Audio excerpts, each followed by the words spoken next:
So okay guys, today I'm going to be showing you how to easily write your own IBM reference diskettes, but keep in mind for your particular IBM system you will need your own different reference diskette image files. So down below I'll link a site where it has a lot of reference disk image files for various different types of IBM machines. So download the one suited for your machine and you're pretty much good to go. All we're really going to need after that is a program called WinImage and a USB-based floppy drive reader writer. I'll link both these down below in the description as well. Essentially, you want to download and install WinImage. You can skip over the registration field if you wish. The program will still work, but only for a short time, like 30 days or something like that. And basically, once you got the program installed, it should just open right up. If not, go under your start menu and you should see it in there. So open the program up, go under File, and then Open. You want to open up your image file for your particular type of IBM system.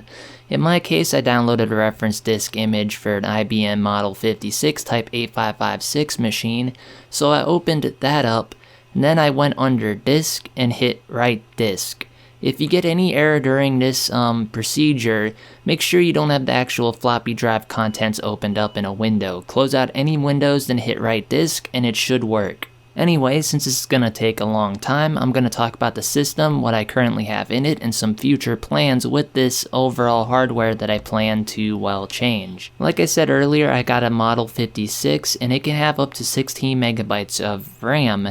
This particular unit only has 8, so I might add some more RAM to it in the future, and other than that, there is a second drive bay in this system, so I could potentially include another hard drive, or not another hard drive I should say, another floppy disk reader.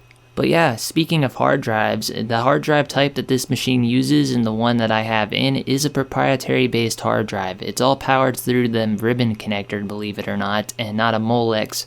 So finding a spare replacement hard drive for this system would be kind of a pain, so hopefully the hard drive I have in this right now is good to go. But yeah, with that said, now that the image file is wrote to our floppy disk, we can eject that. Then go and plug in our IBM system, plug in the floppy disk, and then turn it on. Now keep in mind with older systems like this, and just like newer systems, there is a boot order. Sometimes the floppy disk will read first, and other times it has to read the contents of the hard drive first before booting into the floppy disk. So when I first did this, I thought my reference diskette image file did not write successfully, but give it some time and it should open up. As you can see on video, my reference diskette opened up after about 2 minutes or so. I did get an error message, however, about the keyboard not being plugged in, and that is true. I don't have a keyboard at the moment, and hopefully the PS2 port on this system works. It would only suck to realize the PS2 port doesn't work for a keyboard at this point in time. But overall, everything looks really great. I just need a keyboard and we should be able to fix this machine up the rest of the way in a part 2 video. But yeah guys, I hope this video helps you out when it comes to writing a reference diskette image file on Windows 10.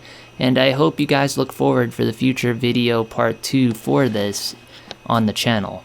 But yeah, with that said, I'm going to leave this off here now. TTPK signing off. Peace.